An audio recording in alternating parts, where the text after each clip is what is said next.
Greetings, colleagues. My name's Lawrence Captain. I'm a professor of music at the University of Colorado, Denver. And I've been using Lucid in my class called U.S. Music, Societal and Political Impact. And this is a course that satisfies the general education requirement for cultural diversity. So, as you can see from this slide, I really divide the class into two parts, and one is the Star-Spangled Banner and issues of cultural diversity, and jazz. I want to thank Amy Linville, who's my technology coach at CU Denver, and Vanessa Cicero, who does so much great work for people across the country to use concept maps in teaching and learning. Me? I've been a faculty member at several different institutions, public and privates. I've been dean at 3 different schools for 16 years, and right now I'm a recovering dean, teaching on the faculty and really enjoying it. My background is as a music performer and music teacher and music researcher. So using Lucid, I made these objectives for this particular project. And that is, 3 things, and I talk about these with the students. Develop critical analysis skills, to cultivate transferable skills, and I really try to sell that, how making concept maps can be a skill that can be applied in personal life, professional careers, job search, and so on. And to explore the historical and social contexts of U.S. music and cultural diversity by using concept maps. So these are the tools that I use, okay? It's so wonderful now that Lucid is embedded in Canvas, and I also use Keynote, which I prefer to other presentation platforms, and I use Loom a great deal, and if you haven't used Loom, I would look it up. It has so many wonderful features to work with Canvas, with Lucid, and with Keynote, and I do all this on a MacBook Pro. So the 5 steps that I take to use Lucid are, making a Keynote slide deck and copying and pasting it into Lucid collateral, using the recording feature in Keynote, which I'm doing right now, exporting my Keynote as a movie file, uploading it into Loom, and I have to tell you, Loom has a wonderful AI feature of taking out fillers like uhs and does and so on that I tend to use a great deal, okay? And also to remove silences. And then it creates a transcript automatically, which is a wonderful feature. Then I download the video from Loom, and it makes it a lot smaller, and then I upload it into Canvas, usually through Panopto. Now, that might sound like a lot, okay, to Canvas, to, Keynote, to Loom, to Lucid, all these different things, but I've developed a fluency pretty quickly in doing these, okay? I've had, again, help from Vanessa, help from my coach here at CU Denver, Amy Linville, and it moves real quickly. It looks like a lot, but it's not so much. Okay, so I use Lucid in a live class with 48 and an online class with 30. And those both work well. And I really like the use of this in the online class because the students really struggle to have community and to work with other students. And this really gets them out of their shell. I post this every day in my classes, and this is what the students need to know about what our goals and learning outcomes are in this class, okay? So using Lucid, this is week number 5 in my class. I'm taping this on February 20th, 2025, and I introduced the idea of a concept map, and we discussed it yesterday, okay? Then what we're aiming for, I'm going to get the students to sign into Lucid, try to start figuring things out, and then in week 9, I'm assigning them individually to use a simple concept map, okay, using a template that I provide, and I'm going to show that to you. And then that next week, I assign the students randomly in pairs to look at each other's concept maps and note similarities and differences. And I have a Lucid concept map template that I developed for that I'm going to show you. And then have the students make a co-submission of a concept map based on one or more of the 5 course goals. And then the last week, this is it. I received suggested revisions, asked them to resubmit, and this is the final project for the semester. No research paper, no final test or exam. This is their final project.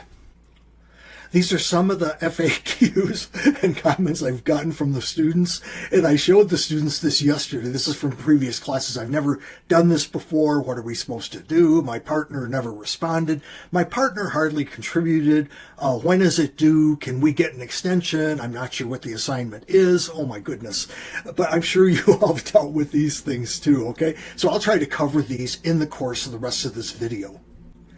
So I have an assignment sheet here that spells things out, telling them what the objective is, the introduction to concept mapping, course goals overview, concept map creation, and content map development, okay, with the evaluation criteria at the bottom. I'll be honest, I'm not sure if many of them read all this because they tend to ask me all these things, but I try to keep sending it back to them, okay? And again, I put this in front of the students all the time. So here it is.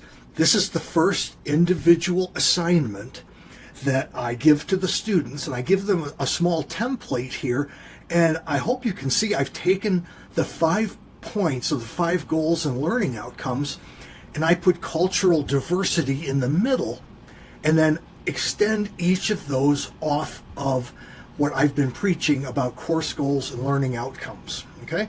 So I give them this template and I say, develop this some with what you know right now. Then after they develop an initial concept map, I assign them to be with a partner, and one person's yellow, one person's green, and they're supposed to make comments on the concept map of the other person. And a couple of rules I give them is not to use pronouns, not to say you're using too many words or you're doing this or I'm doing that. I try to have them to be pronoun neutral and instead focus on the concept map itself. That's an important concept, I think. Okay, and here's a little starter example where I put strategies for building consensus, because that's what I'm trying to encourage the students to do right now, is not to impose their will on another student, but to look objectively and say, well, I'm wondering if that we have an opportunity to do something, or this part of what the comment is challenging. So lots of details here that the students can delve into. Some do, some don't. This is one of the challenges I faced, and again, having the group leaders submit the assignment. Lucid is embedded in Canvas, so I show them where that is, and then have them upload the Lucid concept map, okay? And I have a step-by-step there on how to do that. And this is the Lucid software. This is one concept that I talk about over and over again, is that Lucid works through Canvas for our purposes in the class, not independently. So we're always looking for ways to embed it in Canvas and use it with Canvas. Now, I also use a digital package from the publisher W.W. Norton. It's the same concept. Students can't use W.W. Norton on its own, but they use the bridges that are there to make sure it works with Canvas. Short rubric, putting the criteria down, the 5 different criteria that you saw previously, and then I'm going to make comments on the visual appearance, the use of font, spacing, and layout. And the students did a pretty good job with layout. And also they're using images, photos, maps, charts. You'll see some of their examples here in just a bit.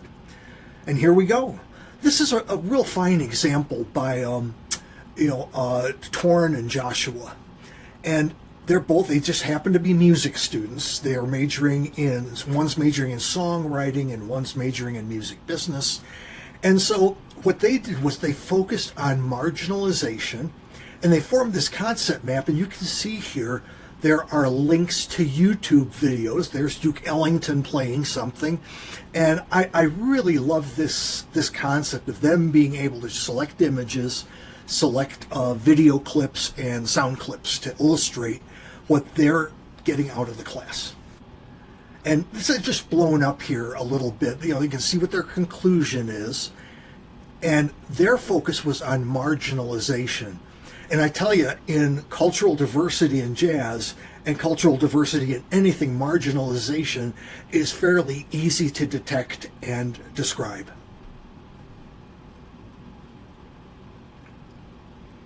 Okay, you can see here their take on it.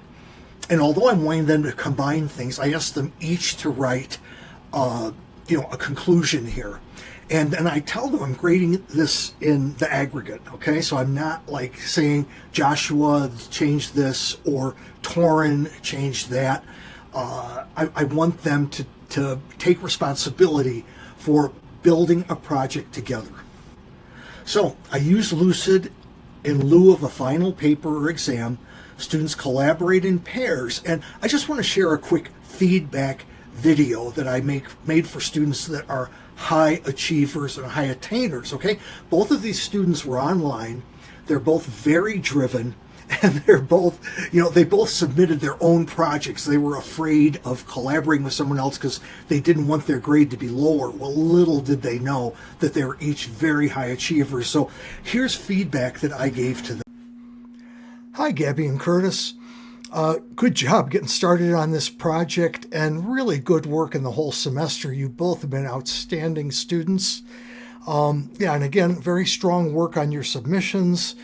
Like everyone else, not live everyone else, but like everyone else, the two versions should be synthesized. In the module for November 18th, it's open now, there's a suggestion to use a Lucid template of your choice. You could also build your own. Links, images, short media files are all encouraged, but not required, okay?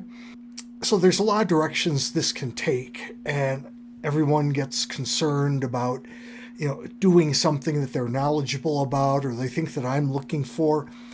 But, read this a little passage here and maybe discuss it a little bit about going ahead, because we know the things that we discussed in the class, but the whole part of cultural diversity that really intrigues me is that not knowing how to move forward encourages everyone to learn about it. So, not trying to be profound here, but I hope that helps. Good luck with stage 3. Reach out if there are challenges, and we'll be in touch, okay? Bye. Yeah, one thing I stress over and over to the students in my live class and online class, that the greatest enemy of learning is knowing. The looks on their faces when I tell them that. So again, I think I showed these earlier, 3 learning objectives in building these concept maps, okay? And that's it. I hope this wasn't too short. I hope this wasn't too long. But I'm really grateful for your interest in harnessing the power of collaboration and by utilizing Canvas and Lucid. You can reach out to me if you have any questions. And I should also say that Lucid does such a good job of having blogs and postings to help coach things through. And there's wonderful communities out there of professionals from Lucid, and also people like me who are amateur technologists, okay? So again, all the best. I hope